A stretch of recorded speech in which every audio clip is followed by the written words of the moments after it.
Hey there, kids. It's Justin and Joe with Tuning Tuesday, episode 45.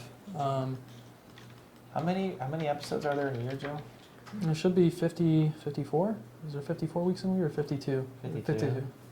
So, Christmas is on a Tuesday this year. On a Tuesday? I know that because I have to determine when we're going to be at work and when we're not going to be at work. This is true. So if Christmas is on a Tuesday, does that mean we're off Monday, Tuesday? Or we're off Tuesday? Yes, we are taking off New Year's Eve. Dang. Or New Year's Eve? Or Christmas Eve. Okay. Sorry. I'm we like, might be man, taking off New Year's we're going Eve all the too. way to New Year's Eve? Man. Yeah. We'll get the beard stuff out of the way. Yes, I cut my beard off. It was very hot, as Pedro would say from Napoleon Dynamite. To be continued with beard. Yes. Joe looks about 10 years younger now. Yeah, about 10 years. So you were out at a race this weekend. Well, I was out at a couple of races this weekend. Man, party boy over here.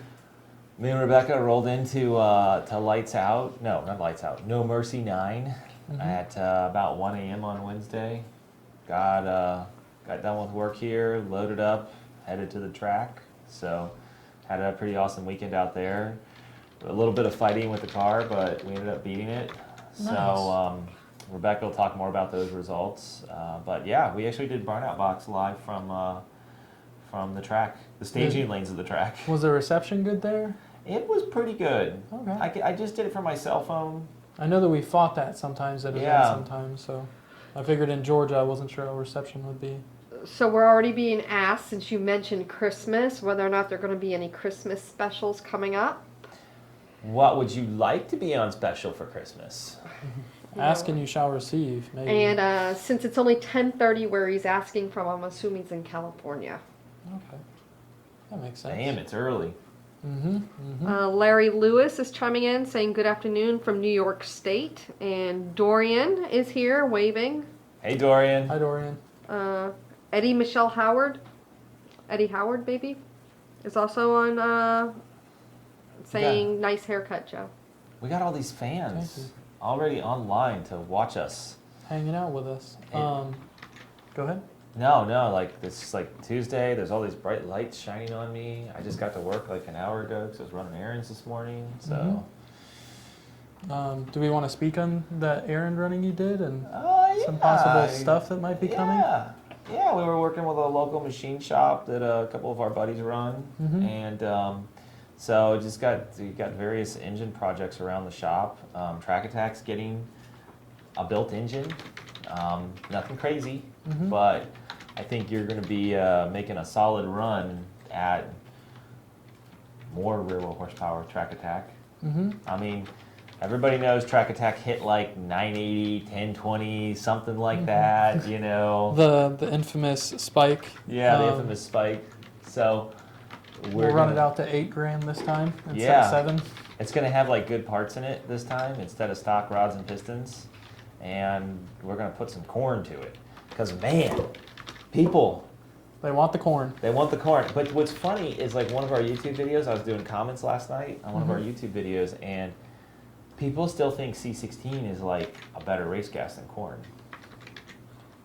To me, it's arguable because it's kind of like, well, you don't need as much fuel system with C16 as you do E85, so yeah, I'd say maybe better per dollar on the initial hit versus E85. But if you're going to be running, it on a race fuel or E85 for a long amount of time or a lot of miles, I'd say E85 is better if you're going to be putting a lot of miles on the car, but C16 short run, if you're not going to be doing it often, C16 may be better for some people. Yeah, I totally, I agree. And the bottom line though is the corn makes more power, and that's what everybody wants to see, the numbers.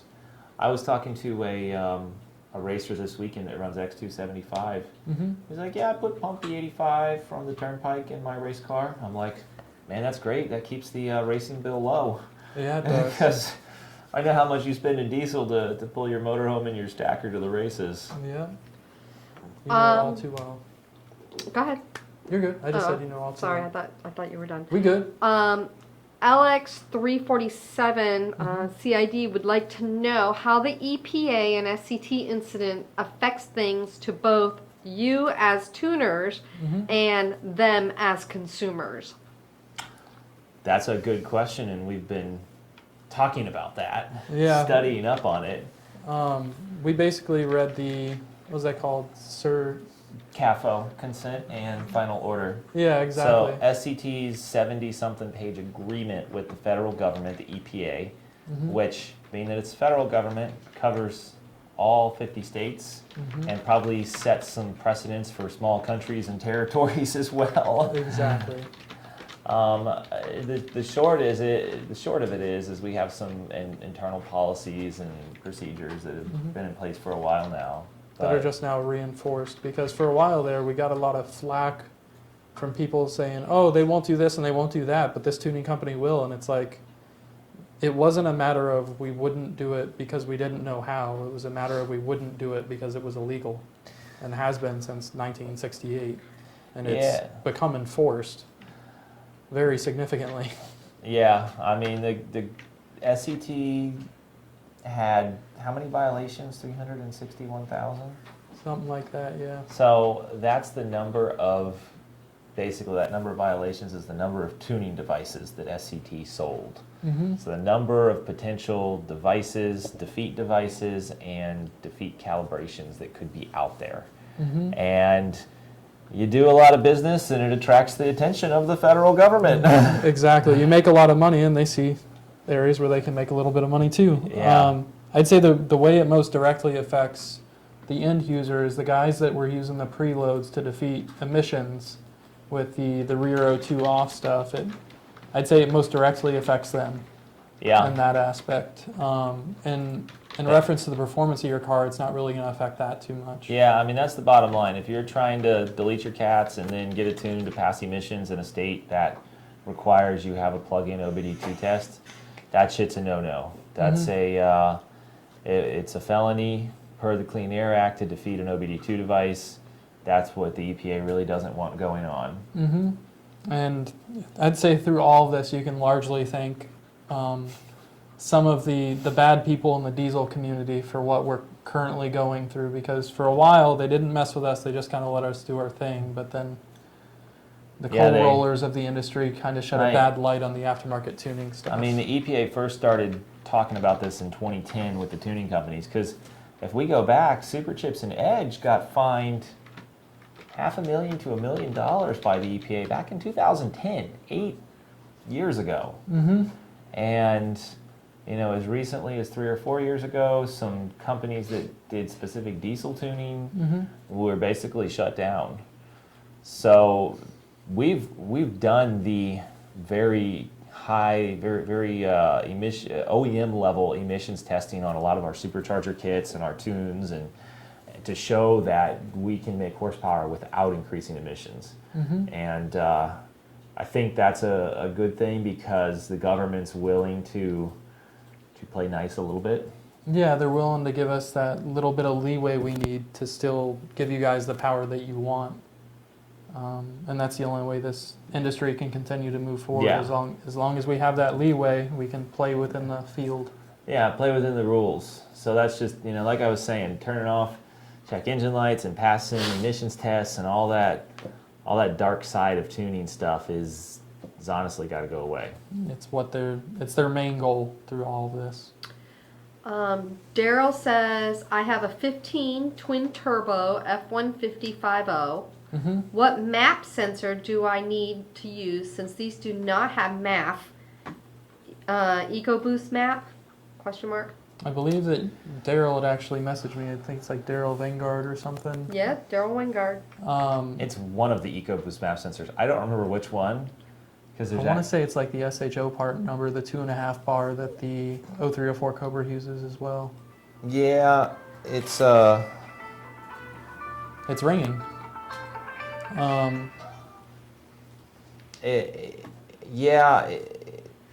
It's either an EcoBoost Mustang or an EcoBoost F-150. I can't remember which one. Okay. We have them in stock for our F-150 supercharger kits. We have an extension harness if you need to.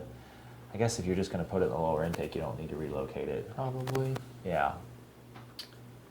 AKD MBF wants to know, for getting more engine braking on diesel on a 12 Mustang or on Decel, Would you suggest modifying the Decel Torque Decay table or the engine torque tables for the appropriate mapped points?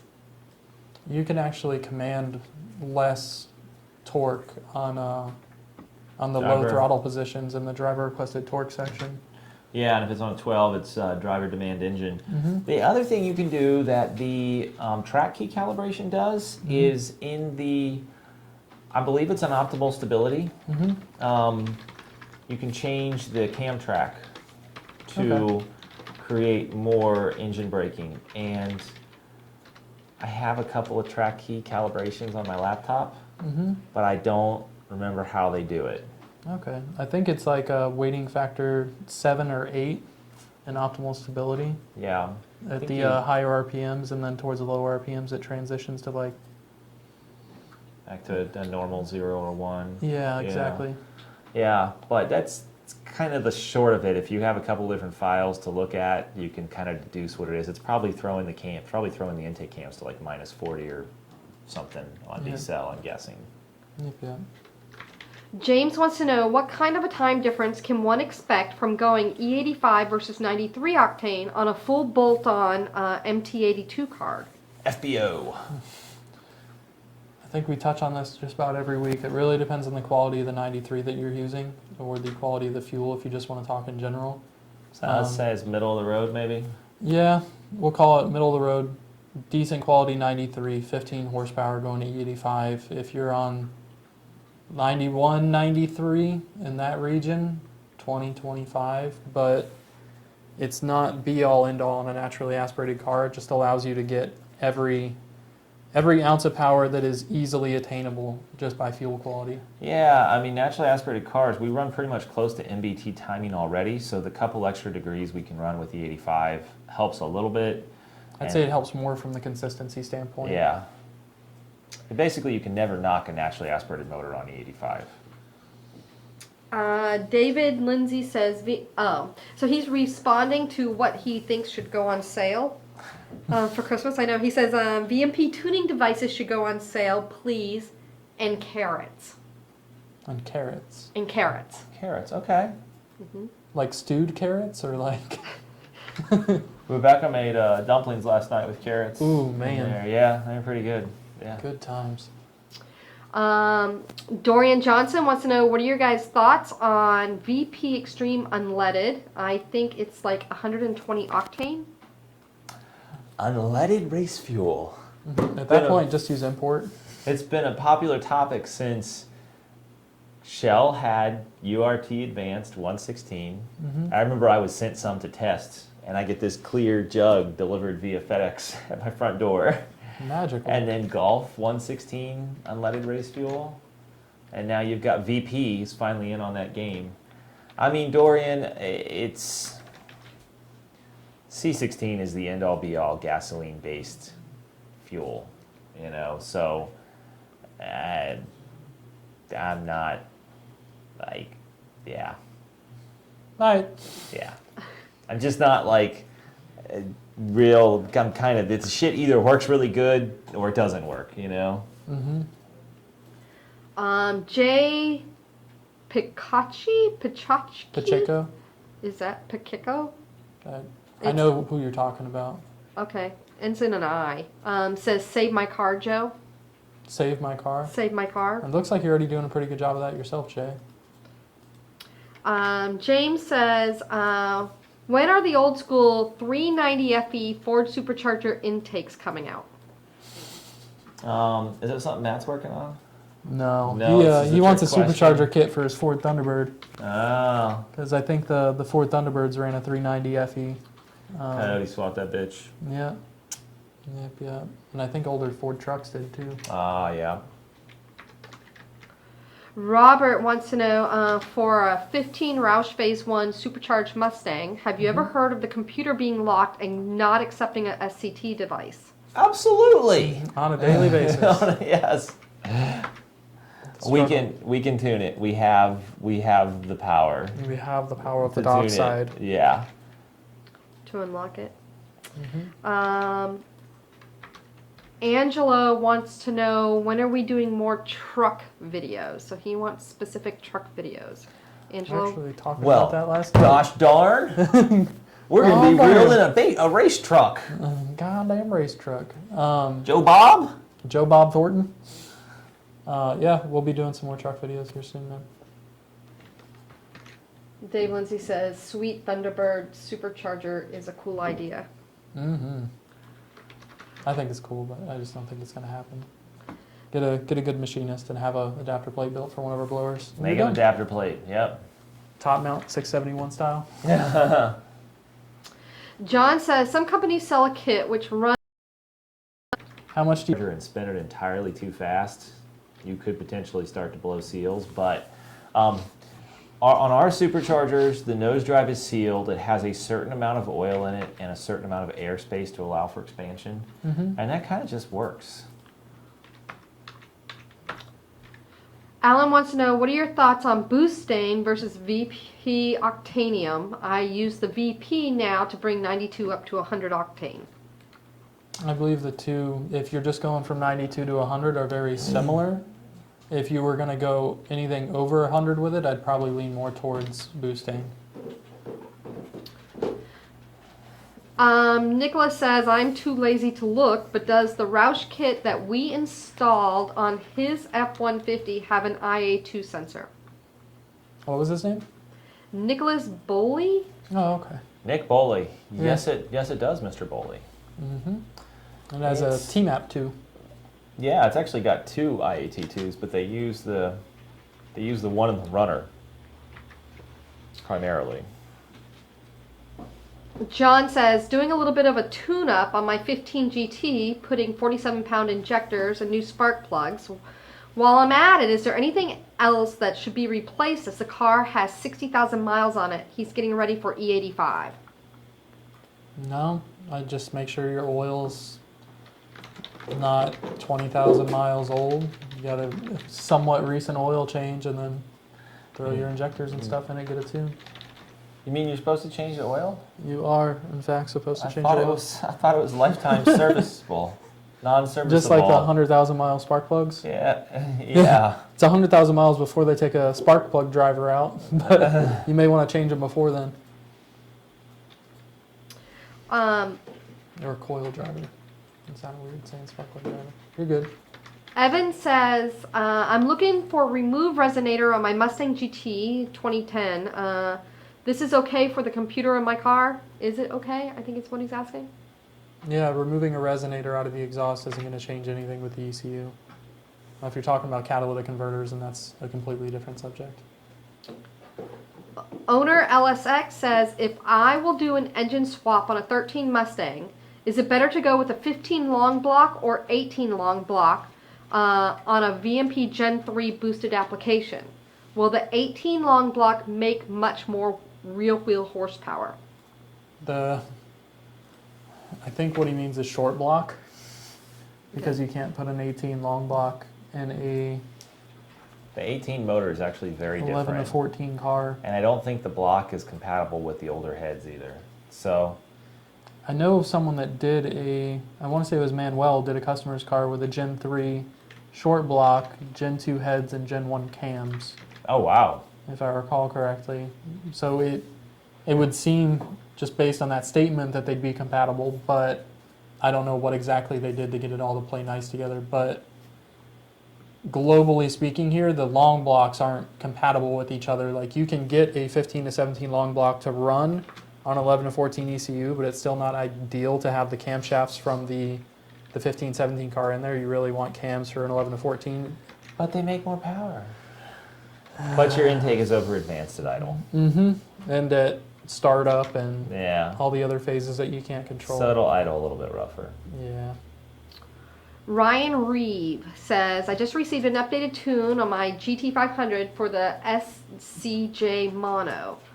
The car's still going into limp mode, so I sent the throttle body off to AccuFab. Hopefully I'll be back on the road soon.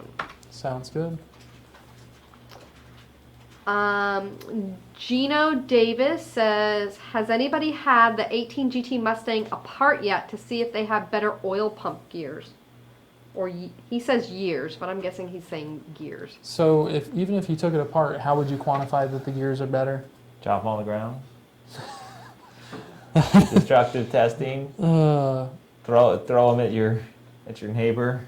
So would you send them off to metallurgy to have them have the grade of steel checked out to see if it's a higher grade of steel? Yeah. And what's to say that higher grade of steel is better for one thing but worse in another region? Is it harder, which makes it more brittle, or is it softer, which makes it more malleable? It makes it wear faster. Yeah.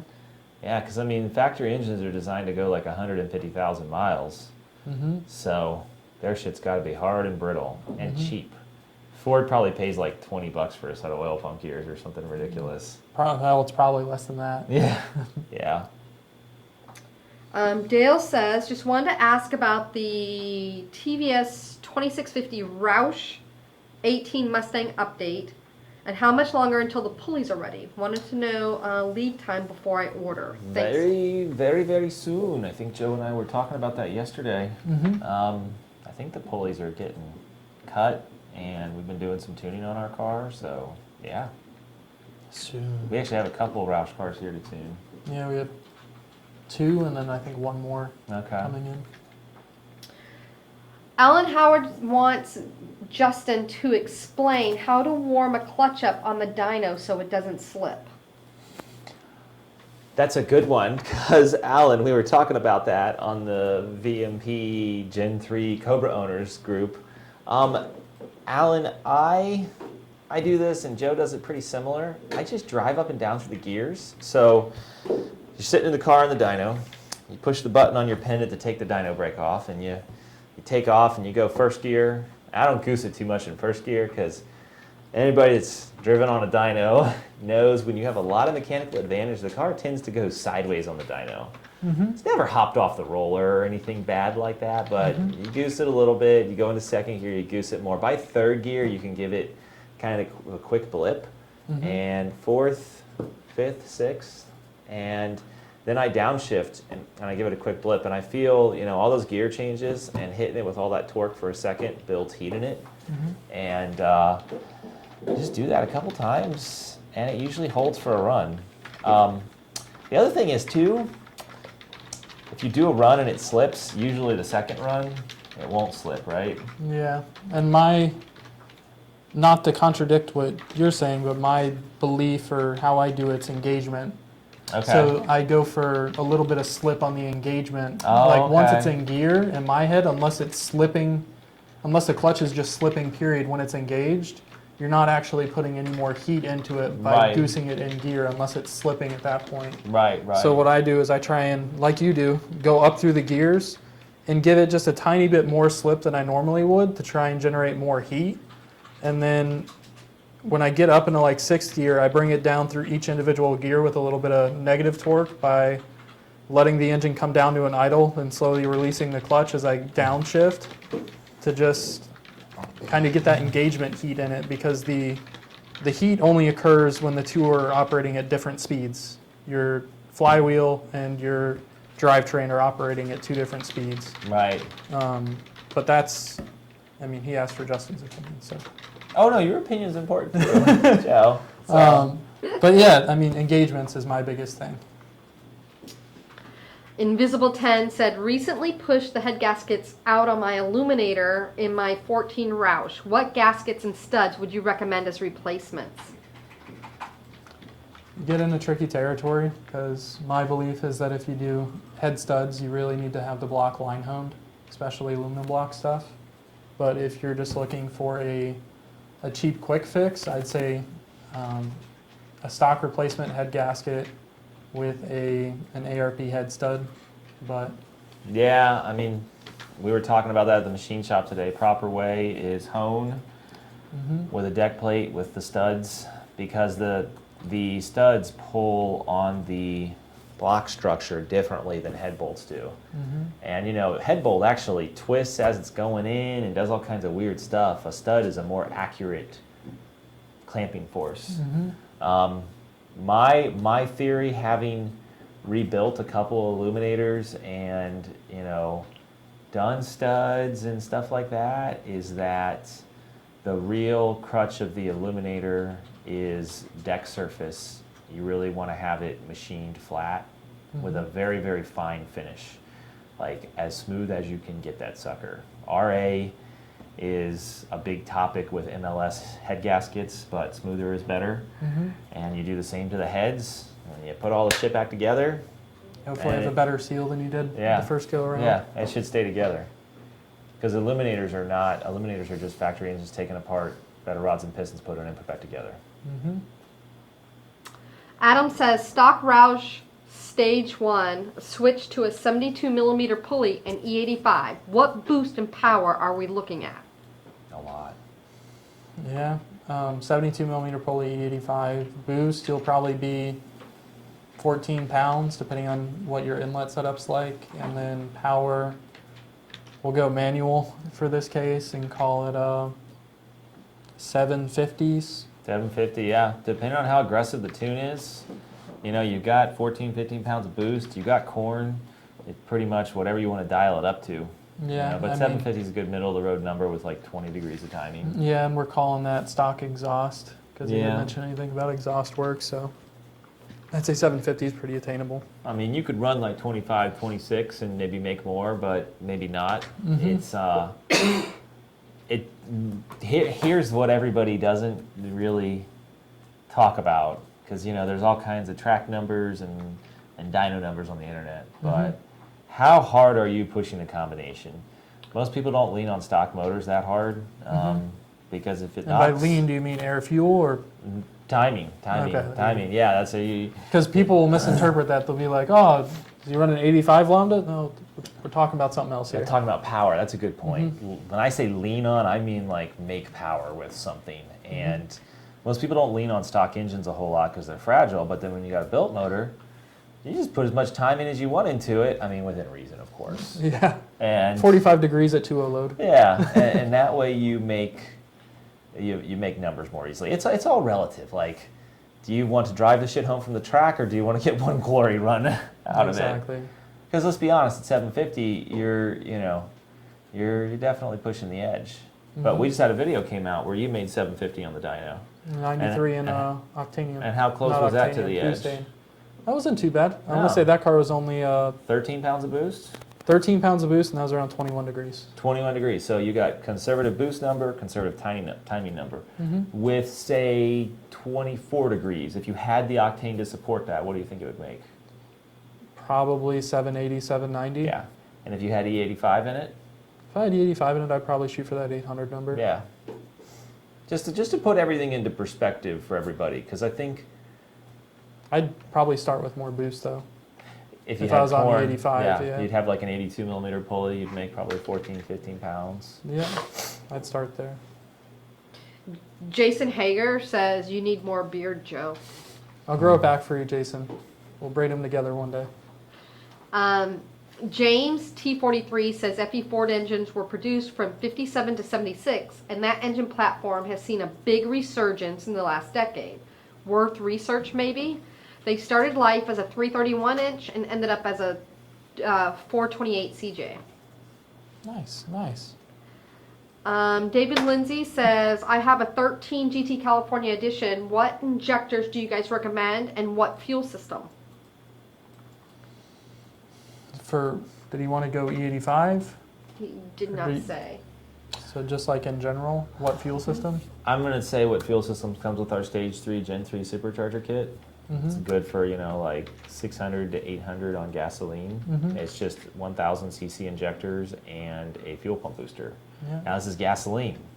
If you go to E85, you need at least 30% more fuel by volume. And at that point, we're talking about dual pump return systems. He chimed in E85. E85, okay. 1,000 cc injectors for a stock motor, 1,300s for a built motor. Yeah, I'd say that's a And good bet. Twin 465 pumps. Yep, and if you're going to be running over, we'll call it 900 in a Coyote at the wheel on E85, I'd really recommend a third pump. Travis Schott says, on a 15 to 17 GT, at what mileage should spark plugs be changed? I'm around 54,000 miles on my 15. I'd put them in now before they get stuck in there. Yeah, 3-valve days, a good old 3-valve. I mean, you could still fight with a plug. Yeah. If you have a car that like ever got a lot of water under the hood, that shit seems to make it into the into the spark plug holes. In one way or another. Yeah. Yeah, I'd say do plugs. It's always a good idea to be proactive in your maintenance instead of waiting for something to go wrong. Because, I mean, you pull out a 100,000-mile plug and you just look at that thing like the gap's like 65 thousandths and, like, it works, but... Yeah, how much stress is that putting on your coil drivers and your coils to get it there? James wants to know what's the smallest pulley you can run on a stock GT 2015 VMP 2.3 newly bought full race off-road exhaust. 2.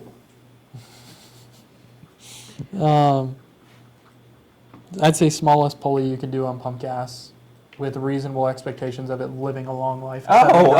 Oh, you don't want it to blow up? No. Oh, gosh. 79 on 93, 82 on 91 is where I like to draw the line. But we put a 63 on Track Attack one time. Mm-hmm. Actually, you put a 69 on Track Attack. I put a 63 on Track Attack. Yep, you wanted the party. You don't understand how scary that shit was. If it wasn't for the fact that the dyno pulls were over in 4 to 5 seconds, if you had time to think about it, you would be like, oh, I'm going to lift. I'm just going to creep up off this throttle. Yeah. But no, serious question. Serious answer over here from Joe. Yep.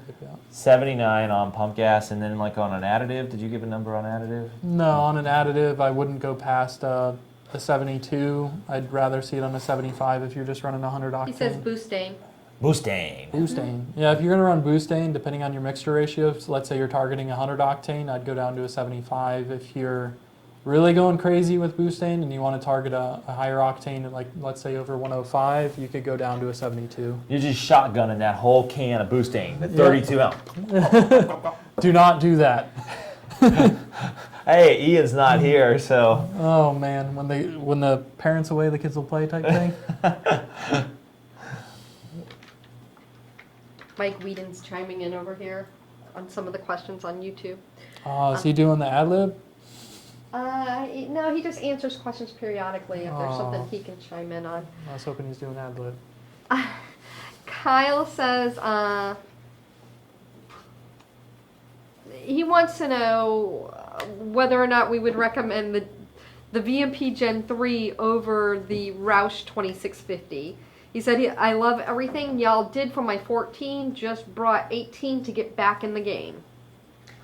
Well, Roush 2650, our VMP Gen3 is not available for 18 yet. It will be available sometime next year, early next year.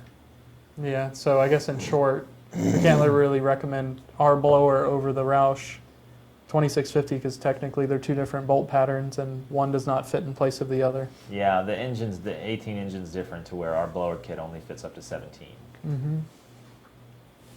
Slowpoke says, if I want a 93 and BOOSTane tune, do I just order it or do I have to datalog first? He has a 79 millimeter tune from VMP with a Roush supercharger. Just want a race tune besides 93. Besides order 93. that shit. He's Sorry, on Terry. an auto.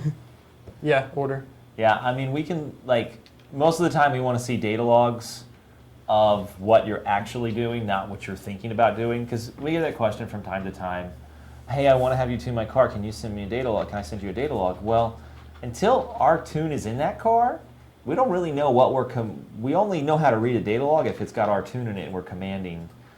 And we know what we're doing in the tune file to get it to X result. Yeah, I'm doing a terrible job of explaining. It's all this, Joe. good. It's all good. I'd say if you're looking at upping the boost at the same time that you do a BOOSTane mix, then I want to see a data log of the setup before we send you a tune for BOOSTane. But if you're sticking with the same pulley that we're already tuning you for, and you just want an update for BOOSTane mixed with 93 or 91, then we should be able to handle that without a data log. Yeah, and I guess what I was trying to say, like, we can kind of read a data log if it's somebody else's tune, but to really read a data log and act on it intelligently, we need to have our tune in there to know where things are now and where they're going to go when we change them. Exactly. Robert says, is it possible to go with a GT500 heads on a Terminator application? I went with the MMR 1500 short block and was curious. If so, what needs to be done to make that work? If not, what heads would be better? Joe, what do you know about that? I know a lot about that. I don't know that I'd go down that road without without anticipating some problems, because the GT500 heads are not like the Cobra heads in the sense that the intake port design is completely different. The exhaust port design is completely different. So you need a custom header, and you need adapters for the intake. Yeah, and the issue is that the GT500 head is so big that you putting them on a 4.6, the 4.6 at stock displacement doesn't draw enough in naturally to fill the intake port on a GT500, or on a GT500 head. But that's not to say that they don't work in blower applications well, because they do. You're taking out a lot of the restriction, but I'd say kind of look at what your goal is with the car. GT500 heads are very expensive. Making the swap to them is going to be equally as expensive. You may be better off having your C heads ported and working off those than going to the GT head. I'd say the only good time to go to a GT head is if you're building a race car and you're doing race car things. Race car things. Just because the amount of expense involved is crazy going to GT500. I mean, if you've got a Cobra, you can probably put the money elsewhere. Yeah. Into camshafts, into blower or turbo. Yeah. Into powered drivetrain. I'd send heads off to TA or Chris Starnes or Livernoise or someone and have them done. CNC port your Cobra heads. I mean, that's what it comes down to with all these builds, is like, where are you going to spend the money and how fast are you going to get on the road? Because the build takes like 2 years, because there's all these uber custom expensive things that add like 5 horsepower here and 10 horsepower there, where you could put that same money into something else that yields you a higher dollar per horsepower gain. I mean, I'm a real big fan of getting out there and doing it and gaining the experience and going faster through knowing your combination and knowing how to make it work. Mm-hmm. Like I was talking about that today with somebody else, is that, you know, like you need to have a good balance of doing shit the right way, but doing it quickly and cost effectively too. Mm-hmm. Alan Howard, who had the clutch question, said, awesome, thank you. At what point do you think 1/7/8 headers are beneficial over 1 3/4 on an 03 Cobra Gen 3? Probably wouldn't hurt. I mean, it'd probably be good. If you're going to go from, most of the basic headers on Cobras are going to be 1 5/8 to 1 3. Oh, because 3/4 would be 19. And then I'm getting in the fucking weeds on this. For most setups, 1 5/8 are enough. If you're really going to push it past like 23, 24 pounds of boost, then I'd go with like 1 3/4. Power LSX says, what is an aftermarket pistons rods worth in a 15 boosted engine with 11:1 compression ratio? Will I be able to run more than 12 PSI on E85? Fuck yeah. Yeah, I mean, you can do that on, you can run 12 pounds on 93, as long as your fuel quality is good. But keep your compression ratio the same. Yeah, definitely do that. Unless you're wanting to do 22 pounds on pump gas, in which case drop your compression ratio. I don't like that shit anyways. No, if you're going E85, or you are currently E85 and you're building an engine, leave it stock compression or even bump it up a little. Travis chimed in and says, dang, Joe chopped off the beard. It's a sad day. Pouring one out for my homie. Chris says, what wheel power are we talking with the twin throttle body on the Gen 3 17 GT on 93 with the highest boost level and long tubes with cats?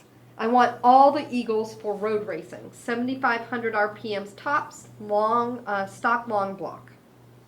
We've kind of already done that combo. Yeah, Dave's combo is 13 pounds, twin jet 67, Gen 3 with long tubes. And his car made 750 wheel. Yeah, 750. 93 with BOOSTane. 93 with BOOSTane. And then we did another car that was a built motor, but an 85 millimeter pulley on Jonathan's car, right? Yeah. But built motor, so Joe wasn't shy with timing. Joe actually put more timing into it and found where power started to drop off, as you do with combinations. Yeah.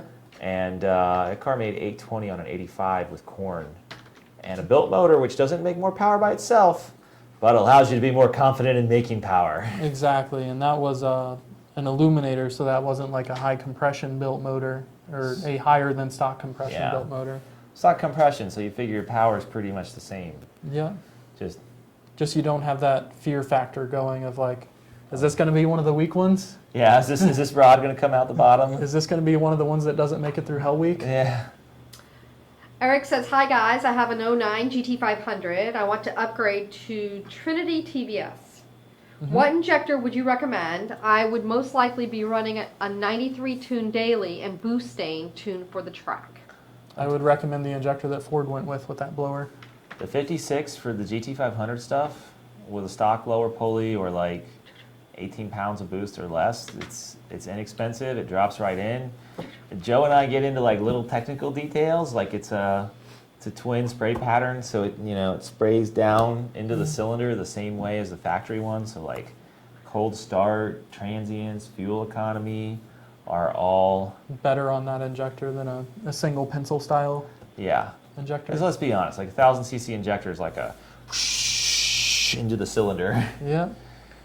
And they're not bad, but they're necessary. But you notice little tiny things, cold start things and stuff like that. By the way, I think we've got a couple Trinities that we've got deals on. About $1,500. We can sell you a Trinity blower with a pulley of your choice. Magical. Jojo from California says, hey guys, I have a 2012 Boss with a ProCharger Stage 2 intercooled supercharger kit and stock exhaust. What are the best spark plugs for my setup and what gap should I use?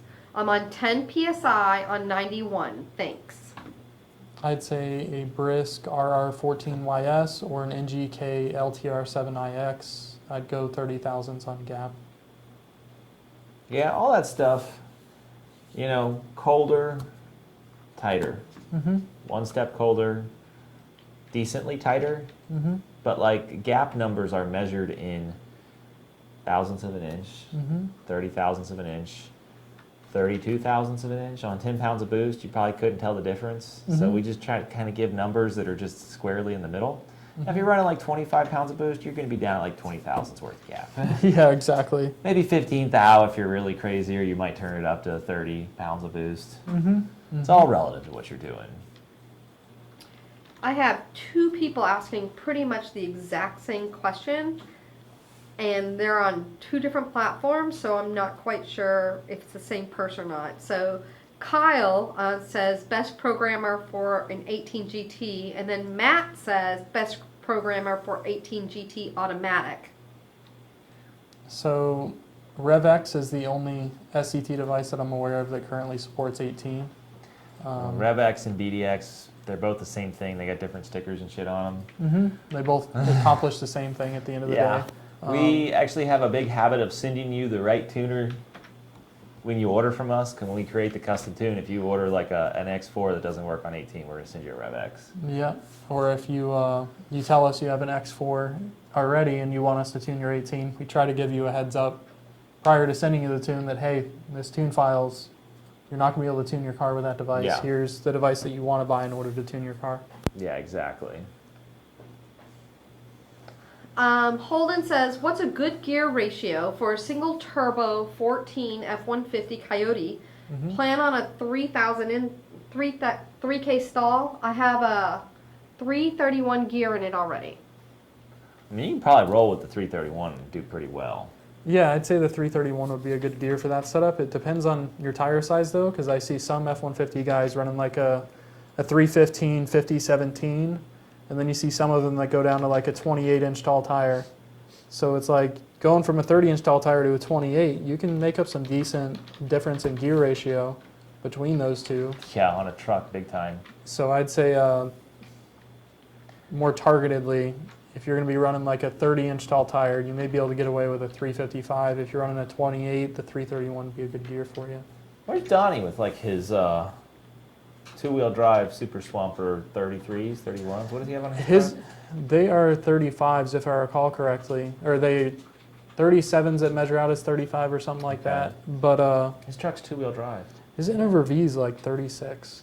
That's low. Yeah, 36 or 35. N over V is the relationship between engine speed and vehicle speed in tuning nerd terms. Mike Whedon is saying ice cream Lambo. Oh, my boy. I don't know what that means. Well, you guys leave me out of the conversation. That's ad lib. That's Friendos from Saturday Night Live. Oh. That's a good time. Ice cream paint job. You know, guys, my office is right next to yours. You can tell me these jokes too. We'll just yell through the wall. I'll send you links to the They're videos. going to send Morse code through the wall. You can hear knock on everything it. through the walls here. No, we'll communicate in binary and hex. Nice. On and off. So Alex347 CID says the difference between our fuel pump booster versus JMS BAP. Does the JMS just have more control? I got yours on an 03 Cobra now, and I love just the plug and play, but considering what to do on the 17 GT for a fuel pump booster. I'd say that there's more fine tunability on the JMS. Our unit works really well and it's simple. I'd like to think that there's less possible areas of things to go wrong, but Ours was designed to be simple and easy to install. yeah. And we actually have an adjustable, super duper fancy unit like JMS. We just don't really market it because we found people didn't really want to mess with it much. Yeah, I'd say if you're going to call it advantage versus disadvantage, the biggest advantage of the JMS is Excel pedal trigger type stuff that you can do with that. But if you're doing the right things in the tune, that stuff really isn't necessary. Yeah, you can. I think the JMS lets you change voltage and change triggers, Yeah. boost or voltage-based trigger, and change the output voltage. It's worth noting ours is a couple % more efficient than every other booster out there on the market because we had them all tested. Mm-hmm. So it pulls less current to get the same voltage and amperage output. So Travis, who was asking about changing of the plugs earlier, said, thanks, I wasn't able to find any info on Google other than the digital manual. And also, would it be worth changing coil packs at the same time? No. Well, if you have aftermarket coils already, definitely change back to a stock Change Ford back to one. stock Ford coil, yeah. But I wouldn't stray away from stock Ford coil packs. Okay. Eli says, what do you recommend for rebuilding a 13 GT motor? Gen 2 short block with Boss rods and Gen 1 heads. I have a completely stock sealed Gen 1 making 815 to the wheel at 16 to 70 pounds. Don't expect it to last too long. Looking to start a rough rebuild parts list. Rods, pistons, Boss bearings. Yeah. And to clarify rods and pistons, at least from my standpoint, if I'm putting rods or pistons in a 5-liter engine, it's Manly H-beams or Manly I-beams or run-of-the-Molnar, whoever you want to use a H-beam or an I-beam, not that the Boss rods aren't decent, but if I'm spending the money to build the engine, I don't want to have to worry about it. I mean, if one of those rods lets go, what's going to happen to your sleeves, your block, your crank? All this money that you're putting in the engine now is gone I mean, if one of those rods lets go.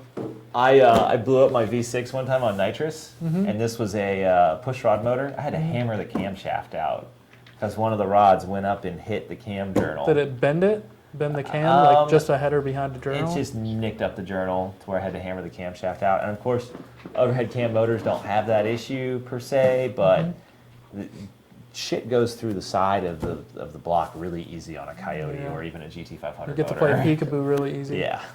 So just so you know, we're at 2:27.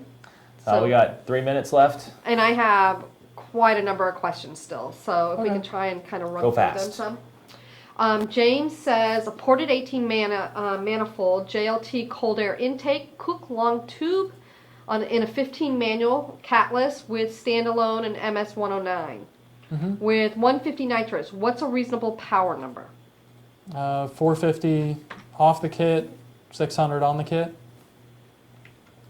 And then? Jay Soto says, what suspension mods does our F-150 have? It had none. Now it's got It has, did you put Stiflers on that or did you do Caltrax? Caltrax and drop shackles in the back. Okay. And then stock front springs, all that stuff. Kelvin says, adding a 79 millimeter pulley and a fuel pump booster to my Gen 2 on a 14 Mustang GT. Will I have to get the car retuned? If we are the ones tuning it, you should be good from a pulley standpoint. There are some changes we have to make from a booster standpoint. Yeah, we wouldn't mind looking at a log after you throw that booster on there just to make sure it's fueling well. Exactly. Corey says, is there any power difference between shorty headers and long tube headers with 3-inch collectors on a PD blower? I thought long tubes create vacuum and a setup to create power, but you wouldn't see that with a boost necessarily. You really want long tubes. It's not necessarily vacuum so much as it is the scavenging effect, is kind of pulling the air-fuel mixture during overlap through the cylinder, creating a VE over the threshold of 100% volumetric efficiency. Long tubes better than short tubes. End of discussion.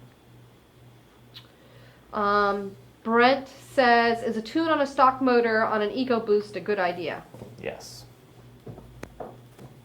Pat says, wouldn't it benefit your business to be able to tune the 11 to 14 Coyotes with HP Tuner software? We do tune the 11 to 14 Coyotes with HP Tuner software. He says, currently you do 15 and up. I would think that the more options you have available. Not necessarily, because if you want a tune for your car and you tell us, hey, I want a tune, whether or not we tune it in one software or the other, if you get a tune, at the end of the day, we make the same money, regardless of which software is used. Steven says, what is the max boost you would run on a 16 F-150 5-liter with upgraded oil pump gears, catless headers, ID 1050X, and a VMP fuel pump booster, currently at 12 PSI on 93 octane? All the boost. Realistically, I'd probably look at pulley size on the F-150 motor more than boost. 72 millimeters fine. He says he's about to up the boost to 13 PSI and he has a 2.9 Whipple Gen2 on it.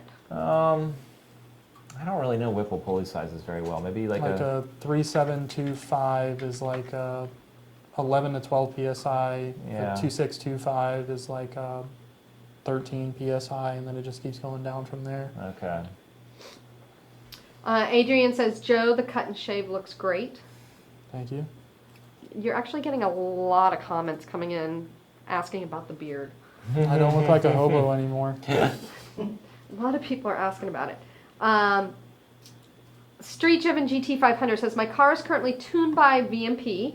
I'd like to add a 10% lower. I've got a Gen 2 with a 2.4 upper, ID 1000s, and a fuel pump booster. Will the tune adjust the extra boost, or does it need a retune? If you're on 93, call me crazy, but I really don't like lower combos with a 2.4 upper on 93. Not that you can't do it. Absolutely, you can do it, but I just always see octane issues with that setup.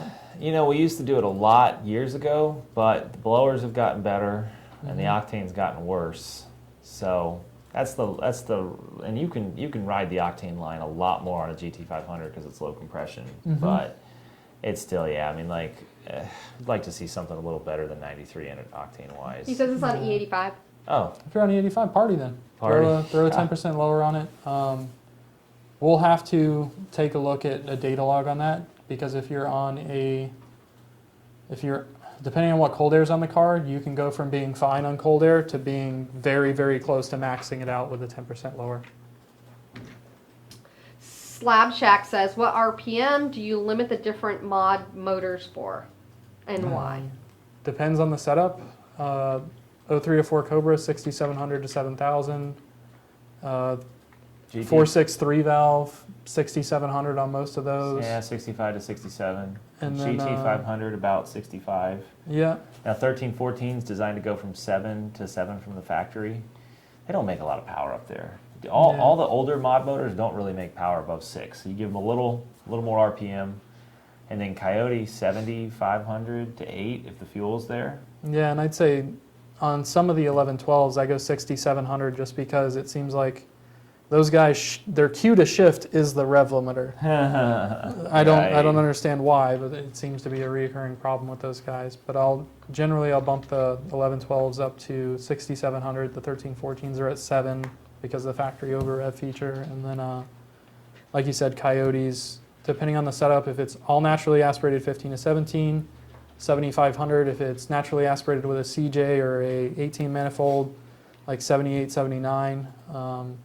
If the customer really wants it, I'll give them 81 if they want that, but they have to specifically ask for it, and then it will carry on. Zach says, are you able to install a return triple pump system on an 18 Mustang? Yeah, Oh, Zach. we can do that, I Zach. warned him. Uh-oh. Oh, you know Yeah. Zach Myers? Yeah, Zach Myers. Mhm. He wants to go more boost with his car. And I told him to do it right, he's probably going to end up spending like $4,000. Because he was thinking about doing the Whipple 10 rib setup and doing a return fuel system. And it's like, it's two very expensive things to have done. Yeah, it can be done. Yeah. But, We yeah. can, we can absolutely install the fuel system for you. Just message me and we'll talk more about it, or call me. Nate wants to know if you would provide a specific reason why you don't offer flex fuel tunes. Nate, just wait a couple weeks. Brian says, what kind of highway gas mileage can I expect if I supercharge my 18 F-150? Good highway gas mileage. Yeah, I mean, it's still a 10-speed. We're not changing rear and gear ratio or anything like that. So if you're able to stay out of it, your highway gas mileage should stay relatively the same. Steven says, okay guys, got a question. What would you go with, a TH400 or the 4R200 around about 1,300 horsepower? If your 1,300 wheel, we were actually discussing this yesterday too. We had some discussions this morning about this too. Exactly. 1,300 wheel, you may be better in a TH400, depending on what style of racing you're doing with that. I'd say anywhere under 1,300 wheel. A 4R200 is a pretty good thing to do. I don't know if your opinion differs from mine. No, no. Differs from mine.